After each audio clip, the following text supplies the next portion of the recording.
We have provided this space because we feel these families are so important and that we want to support them the very best we can. In all of our programs, we're educating parents and children. As people walk through the building for the first time, I think they'll be really impressed with the way that what could feel like a very large facility really feels like a neighborhood and feels homey.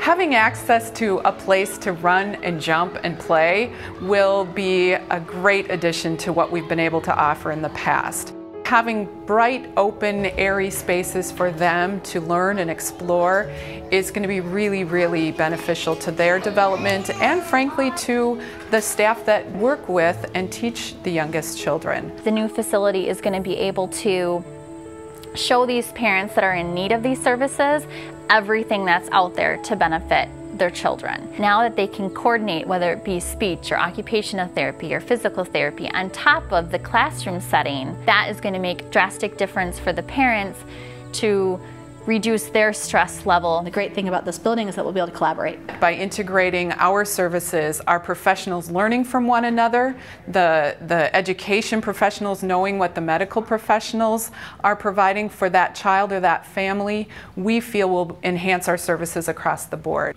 There are several different preschools that happen in this building. One new one that we have is our 5-day-a-week preschool, which is for the very first time helping families participate in a district preschool all day.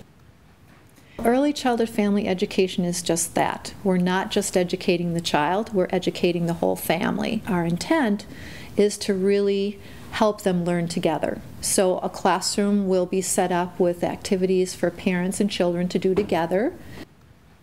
We are known for having really truly excellent early childhood special education services. We have staff who do teaching, we have staff who do occupational therapy, we have staff who do physical therapy, and we have staff that do speech and language. And so we bring them in here and we start to work on those educational pieces to start preparing them for kindergarten through age 21. Sometimes there are those additional pieces that aren't going to be an educational access issue. Heritage St. Croix kind of helps to fill those gaps. They provide occupational therapy services, they'll provide some speech services, some different kind of therapeutic services.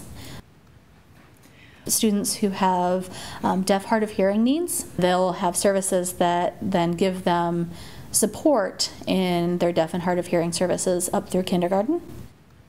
Every child in the state of Minnesota must go through early childhood screening before they go to kindergarten. It's really a quick snapshot of a child to see if this child needs some intervention before they get to specifically kindergarten, but we have the opportunity to say if we have a 3-year-old coming through, is there any intervention they need before even going to 4-year-old preschool?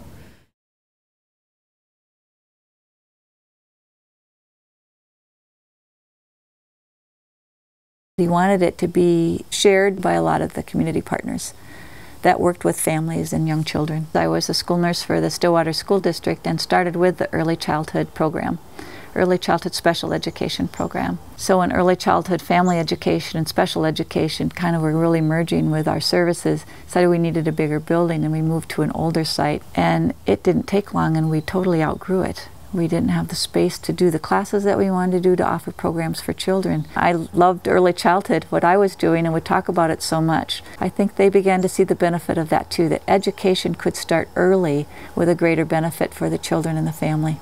Lee and I would often go out for lunch, and I said one day, I'll show you where I work, and we drove up and he looked at it and he said, you need a new building.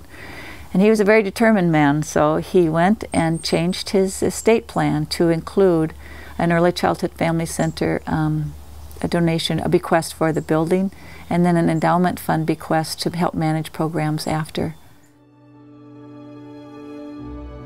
I just think it's so exciting to say, come on into this beautiful space. We have a lot going on in here, and there's a lot more potential for what can happen.